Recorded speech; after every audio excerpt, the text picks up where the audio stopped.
ജീവാത്മാവും ദൈവാത്മാവും പ്രകൃതിയും സമ്മേളിക്കുന്ന ഒരു ആത്മീയതയെ നമുക്ക് സ്വാഗതം ചെയ്യാം. ഒരു കൂടിച്ചേരൽ, ഒരു ഒന്നാകൽ, അതിൽ ആത്മീയതയുണ്ട്, പ്രാർത്ഥനയുണ്ട്. ഇതാ ദൈവത്തോടും പ്രകൃതിയോടും സഹോദരങ്ങളോടും ഒന്നു ചേർന്ന് പ്രാർത്ഥിക്കാനും സ്നേഹിക്കാനും ഒരു സമയം നാഥനോടൊപ്പം. ദൈവം നമുക്ക് വരദാനമായി നൽകിയ ഒന്നാണ് ഭൂമി. അതിനെ ഒരിക്കലും മലിനപ്പെടുത്തരുത്. എന്നാൽ ഇന്നോ ജലവും വായുവും മണ്ണും വിഷം നിറഞ്ഞതായിരിക്കുന്നു. ആന്തരികവും ബാഹ്യവുമായ വിഷത്തിൽ നിന്നാണ് രോഗങ്ങൾ ഉണ്ടാവുക. എൻ്റെ ശരീരത്തെ, മനസ്സിനെ മലിനപ്പെടുത്തുന്ന വികലമായ ചിന്തകളിലൂടെ മുന്നോട്ട് പോകുമ്പോഴാണ് പ്രകൃതി ദുഷിക്കുക. ഭൂമിയെ എപ്പോഴും സജീവമായി കാത്തു സൂക്ഷിക്കാനുള്ള ഉത്തരവാദിത്വം എനിക്കും നിങ്ങൾക്കുമുണ്ട്. അതുകൊണ്ട് കരുതലോടെ നമുക്ക് ഭൂമിയെ സമീപിക്കാം. ആ ഭൂമി നമ്മളെ സംരക്ഷിക്കും. കാരണം ഭൂമി ദൈവത്തിൻ്റെ പാദപീഠമാണ്. ഈ ഭൂമിയിൽ ജീവിക്കാനാണ് ദൈവം നമ്മളെ അനുവദിച്ചിരിക്കുന്നത്, അതിനെ നശിപ്പിക്കാനല്ല. ജീവജാലങ്ങൾ ഓരോന്നും ഭൂമിയെ സംരക്ഷിക്കുമ്പോൾ നാം ആ ജീവജാലങ്ങളെയും ഭൂമിയെയും നശിപ്പിക്കുന്നു എന്ന് തിരിച്ചറിയുക. എനിക്കും നിങ്ങൾക്കും ഈ ഭൂമിയിൽ ജീവിക്കാൻ അനുവാദമുള്ളതുപോലെ തന്നെ ഓരോ കൊതുകിനും ഓരോ ചെറു പ്രാണിക്കും ഈ ഭൂമിയിൽ ജീവിക്കാൻ അനുവാദമുണ്ട്. ദൈവം കൊടുത്ത ആ അനുവാദത്തെ ഞാൻ ഇല്ലാതാക്കരുത്. അത് പാപമാണ്, തെറ്റാണ്. അതുകൊണ്ട് സൗഹൃദത്തിലായിരിക്കാം. ഒരു കാക്ക ചിറകടിച്ച് പറന്നു പോകുമ്പോൾ നശിക്കുന്ന രോഗാണുക്കളുണ്ട്. ക്ഷയരോഗത്തിൻ്റെ അണുക്കളൊക്കെ അങ്ങനെ നശിച്ചു പോകുന്നതാണ്. നമ്മൾ ഏറ്റവും നിസ്സാരമെന്ന് കരുതുന്ന ഓരോ ജീവജാലത്തിനും ദൈവം ഒരുപാട് ദൗത്യം കൊടുത്തിട്ടുണ്ട്. ഒരു നിമിഷം നമുക്ക് കാക്കയെക്കുറിച്ചൊന്ന് ചിന്തിക്കാം. ഭൂമിയിൽ അല്ലെങ്കിൽ കേരള പശ്ചാത്തലത്തിൽ ധാരാളം കാക്കകളുണ്ട്. പക്ഷേ അതെവിടെയും ചത്തുകിടക്കുന്നത് നമ്മൾ കാണുന്നില്ല. ഏതെങ്കിലും ഒരു കാക്ക ചത്തുകിടന്നാൽ മറ്റു കാക്കകളെല്ലാം അതിൻ്റെ ചുറ്റും വട്ടമിട്ട് പറക്കും. കാരണം ചത്തുകിടക്കുന്ന ആ കാക്ക മറ്റു കാക്കകൾക്ക് ഒരുപാട് വേദനയും അസ്വസ്ഥതകളും ഉണ്ടാക്കുന്നുണ്ട്.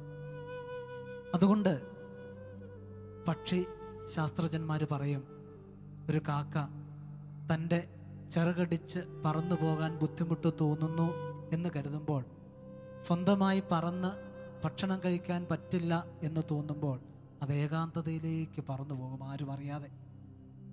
ഏതെങ്കിലും മലമുകളിലേക്കോ കടൽ തീരത്തേക്കോ പറന്നിറങ്ങി അവിടെ ഭക്ഷണമൊന്നും കഴിക്കാതെ തനിച്ച് കുറേ സമയങ്ങൾ, ദിവസങ്ങൾ ചിലവഴിച്ച് താനെ അതിൻ്റെ പ്രാണൻ ഇല്ലാതാക്കി തീർക്കുകയാണ്. അങ്ങനെയാണ് കാക്കകൾ ഈ ലോകത്തിൽ നിന്നും പോകുന്നത് എന്നാണ് പക്ഷിശാസ്ത്രജ്ഞന്മാർ പറയുക. അവിടെയാണ് മനുഷ്യൻ പരസ്പരം കൊന്നും കൊലവിളിച്ചും ജീവിക്കുന്നത്.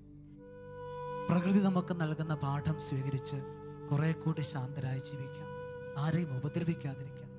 ഉപദ്രവം മരണത്തിലേക്ക് നമ്മളെ കൊണ്ടുപോകും. ഉപദ്രവം വേദനയിലേക്കും രോഗത്തിലേക്കും നമ്മളെ കൂട്ടിക്കൊണ്ടുപോകും. അതുകൊണ്ട് ഉറങ്ങാത്ത പ്രകൃതിയെ ഉറങ്ങാത്ത തമ്പുരാൻ നോക്കി കാത്തു സൂക്ഷിക്കുന്നത് പോലെ നമുക്കും ഈ പ്രകൃതിയെ കാത്തു സൂക്ഷിക്കാം, സംരക്ഷിക്കാം, നശിപ്പിക്കാതിരിക്കാം. അതിൻ്റെ താളക്രമങ്ങൾക്ക് കേടുപാടുകൾ വരുത്താതിരിക്കാം. നല്ല പ്രതിജ്ഞയോടെ, പ്രാർത്ഥനയോടെ ഈ ഗാനം കേൾക്കാം, പ്രാർത്ഥിക്കാം. നാഥനോടൊപ്പം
ഉറങ്ങുന്ന ഭൂമിയെ നോക്കി മയങ്ങാത്ത നീലാംബരമ്പോ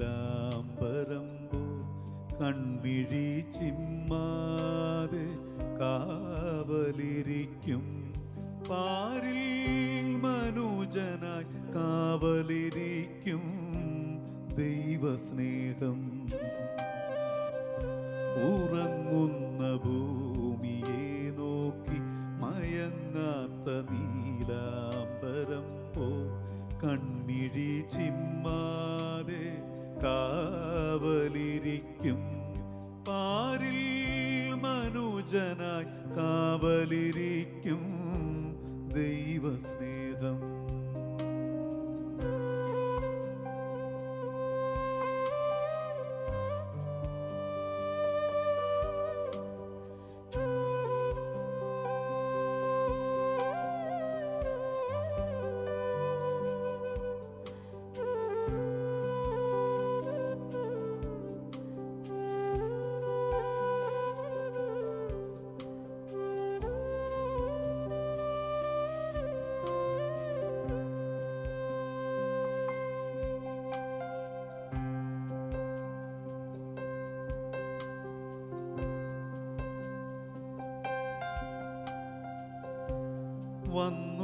വന്നുമായുന്നിതാ ഹരിതവും ഗ്രീഷ്മവും മായുന്നു ജീവിതം ശിഥിലമാമോർമ പോൽ. വന്നുമായുന്നിതാ ഹരിതവും ഗ്രീഷ്മവും മായുന്നു ജീവിതം ശിഥിലമാമോർമ പോൽ. നിദ്ര വിട്ടുണരുമ്പോൾ മായും കിനാവു പോൽ പോയി മറഞ്ഞിടുമേ മർത്യനീ ഭൂമിയിൽ. പോയി മറഞ്ഞിടുമേ മർത്യനീ ഭൂമിയിൽ. ഉറങ്ങുന്ന ഭൂമിയെ നോക്കി മയങ്ങാത്ത നീലാംബരമ്പോ കൺമിഴി ചിമ്മാതെ കാവലിരിക്കും പാരിൽ മനുജനായി കാവലിരിക്കും ദൈവസ്നേഹം.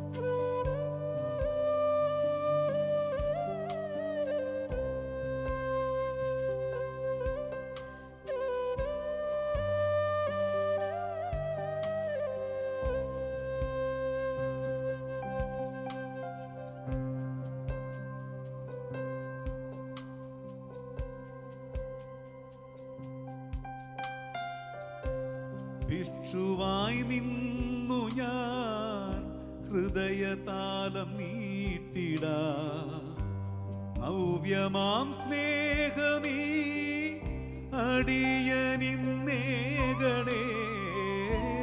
ഭിക്ഷുവായി നിന്നു ഞാൻ ഹൃദയതാലം നീട്ടിടാം നവ്യമാം സ്നേഹമീ അടിയനിന്നേകണേ. പരശതം നീനവുകൾ ഉണരുമീ മാനസം വിശുദ്ധിയായി കാത്തിടാൻ നിറവു നീയേകണേ. വിശുദ്ധിയായി കാത്തിടാൻ നിറവു നീയേകണേ. ഉറങ്ങുന്ന ഭൂമിയെ നോക്കി മയങ്ങാത്ത നീലാംബരമ്പോ കൺമിഴി ചിമ്മാതെ കാവലിരിക്കും പാരിൽ മനുജനായി കാവലിരിക്കും ദൈവസ്നേഹം.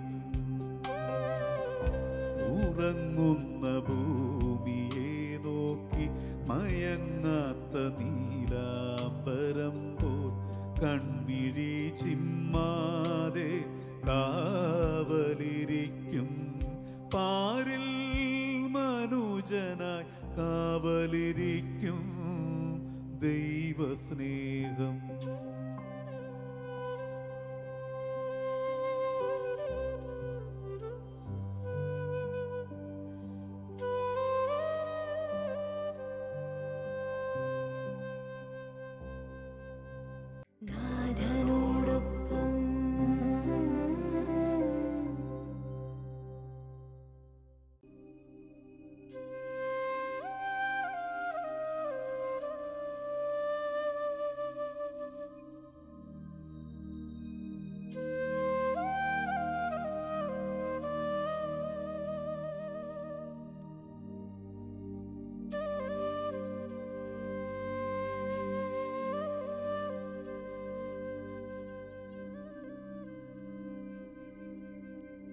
നമ്മുടെ മനസ്സ് തടവിലാക്കപ്പെട്ട അവസ്ഥയിലാണ്.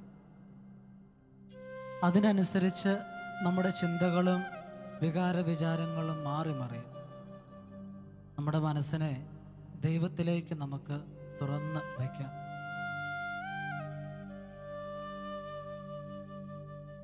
ബഹിഷ്കരണമല്ല, സ്വീകരിക്കലാണ് ആത്മീയത.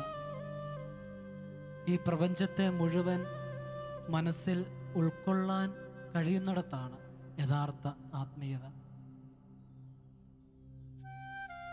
പൂർണ്ണമായും ദൈവത്തോട് ചേരുക, ദൈവത്തിൽ ലയിക്കുക, അതാണ് ധ്യാനം.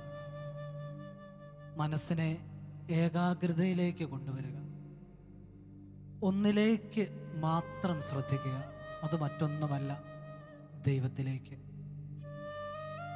അങ്ങനെ മനസ്സും ശരീരവും ആത്മാവും ഒന്നാകുന്ന ഒരു യഥാർത്ഥ ആത്മീയ ജീവിതത്തിലേക്ക് നമുക്ക് പ്രവേശിക്കാം. ആരെയും തള്ളിക്കളയാത്തവനാണ് ദൈവം. ഒന്നിനെയും അവൻ തള്ളിക്കളയുന്നില്ല.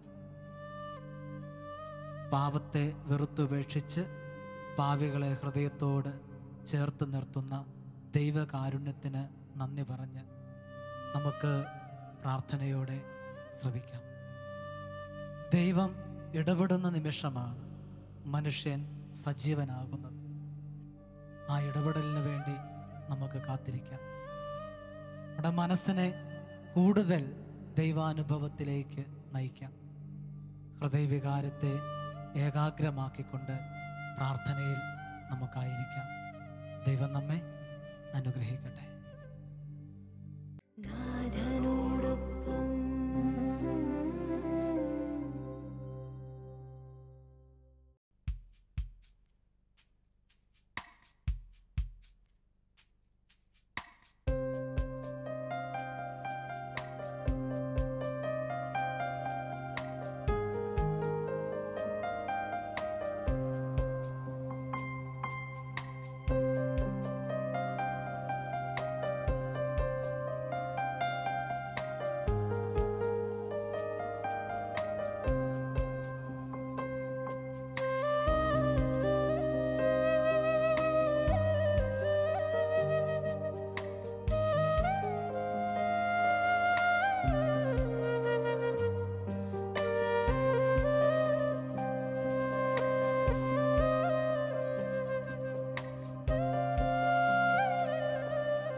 പാതുകമാകൂ ദിനവും ഈശ്വര സാധനയിൽ ജനനം പാവനമാക്കിടും നീയും ധ്യാനമാകും ജീവിതത്തിൻ നർച്ചരിയിൽ മനമേ യേശുവിൻ പാതുകമാകൂ ദിനവും ഈശ്വര സാധനയിൽ ജനനം പാവനമാക്കിടും നീയും ധ്യാനമാകും ജീവിതത്തിൻ നർച്ചരിയിൽ മനമേ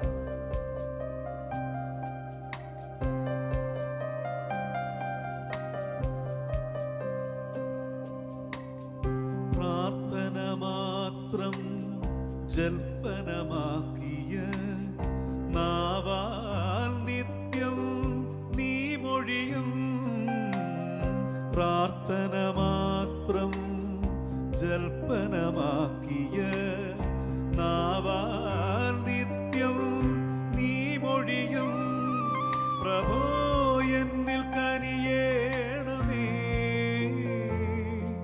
പ്രഭോ എൻ്റെ ഹൃദയത്തിൽ വാഴേണമേ പ്രഭോ എൻ്റെ ദുഃഖങ്ങൾ നീക്കേണമേ മനമേ യേശുവിൻ പാതുകമാകൂ ദിനവും ഈശ്വര സാധനയിൽ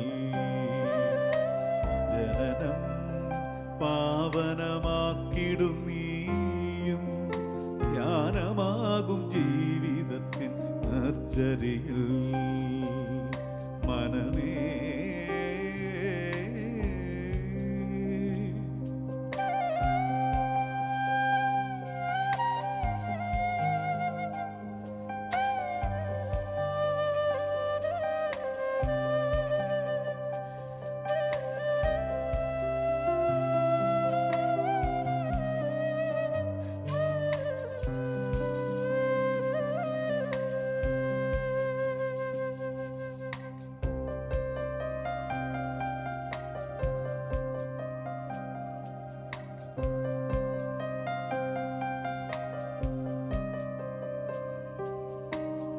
യേശുവിൻ സ്നേഹം ദർശനമാക്കിയ ജീവൻ എന്നും പൂത്തു നിൽക്കും യേശുവിൻ സ്നേഹം ദർശനമാക്കിയ ജീവൻ എന്നും പൂത്തു നിൽക്കും പ്രഭോ എന്നിൽ കനിയേണമേ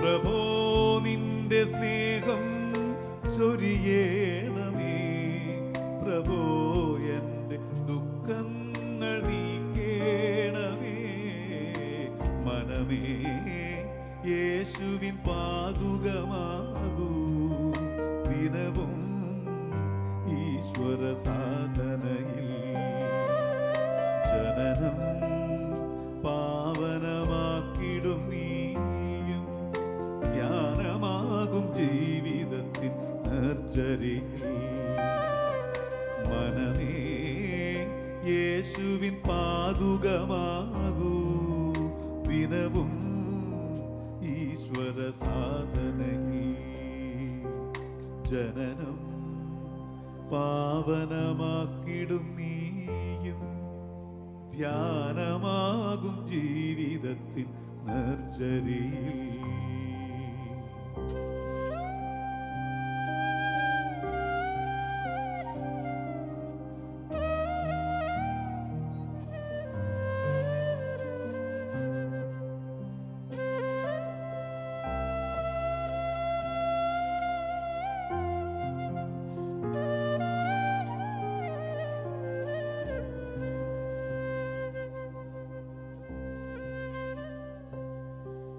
ശീലങ്ങളുടെ ഫലമാണ് ആത്മീയത. നല്ല ശീലങ്ങളിലൂടെ നല്ല ആത്മീയ മനുഷ്യരാകാൻ നമുക്ക് പ്രാർത്ഥിക്കാം. അതിന് ചിട്ടയായ ഒരു ജീവിതം ഞാനും നിങ്ങളും നയിക്കണം. രാവിലെ നേരത്തെ ഉണരണം, ദേഹശുദ്ധി വരുത്തണം, ബലിയർപ്പിക്കണം, ദൈവത്തെ ധ്യാനിക്കണം, ഉപവസിക്കണം, ഭക്ഷണത്തിൽ നിയന്ത്രണം ഏർപ്പെടുത്തണം. അങ്ങനെ ഒരുപിടി കാര്യങ്ങൾ. വിശുദ്ധ കുർബാനയിൽ നാം പ്രാർത്ഥിക്കുന്നുണ്ട്. നോമ്പും പ്രാർത്ഥനയും വഴി മിശിഹായെയും അവിടുത്തെ പിതാവിനെയും പരിശുദ്ധാത്മാവിനെയും നമുക്ക് പ്രസാദിപ്പിക്കാം എന്ന്. ഒരു ചിട്ടയായ ജീവിതം നയിക്കാൻ അനുഗ്രഹിക്കണമേ എന്ന് മനഃപൂർവ്വം ഏറ്റെടുക്കുന്ന ചില ത്യാഗ മനോഭാവങ്ങൾ സ്വന്തമാക്കാൻ അനുഗ്രഹിക്കണമേ എന്ന്. ആരും നിർബന്ധിച്ചിട്ടല്ല. എനിക്കെൻ്റെ ദൈവത്തെ വേണം, അതിന് ചില ത്യാഗം അനുഭവിക്കണം, ചില കഷ്ടതകളിലൂടെ കടന്നു പോകണം, ഇടുങ്ങിയ വാതിലിലൂടെ സഞ്ചരിച്ച് മതിയാവും. അനുഗ്രഹിക്കണമേ. അങ്ങയുടെ അനുഗ്രഹമില്ലാതെ എനിക്ക് പറ്റില്ല മുന്നോട്ട് പോകാൻ. ആ ഒരു വലിയ വിശ്വാസത്തോടെ ഒരു പുതിയ ജീവിത വഴിയെ നമുക്ക് നമ്മുടെ യാത്ര തുടരാം. ഓരോ ദിവസവും അവൻ്റെ സ്നേഹം പുതുതാണ്. അതുപോലെ തന്നെ ഓരോ ദിവസവും നമുക്ക് നമ്മുടെ പരിശ്രമത്താലും മനോഹരമാക്കാം. അപ്പോൾ ദൈവത്തിൻ്റെ അനുഗ്രഹം കൂടുതൽ കൂടുതൽ സ്വീകരിക്കാൻ നമുക്ക് കഴിയും. അവൻ നൽകുന്ന താലന്തിനെ മണ്ണിൽ കുഴിച്ചിടരുത്, വർദ്ധിപ്പിക്കണം, 2, 4 മാറ്റണം. അതിനുള്ള കൃപാവരത്തിന് വേണ്ടി നമുക്ക് പ്രാർത്ഥിക്കാം. ഈശോ അനുഗ്രഹിക്കട്ടെ. ഉറങ്ങുന്ന ഭൂമിയെ നോക്കി മയങ്ങാത്ത നീലാംബരമ്പോ കൺമിഴി ചിമ്മാതെ കാവലിരിക്കും. പാരിൽ മനുജനായി കാവലിരിക്കും ദൈവസ്നേഹം. ഉറങ്ങുന്ന ഭൂമിയെ നോക്കി മയങ്ങാത്ത നീലാംബരം പോ കൺമിഴി ചിമ്മാതെ കാവലിരിക്കും. പാരിൽ മനുജനായി കാവലിരിക്കും ദൈവ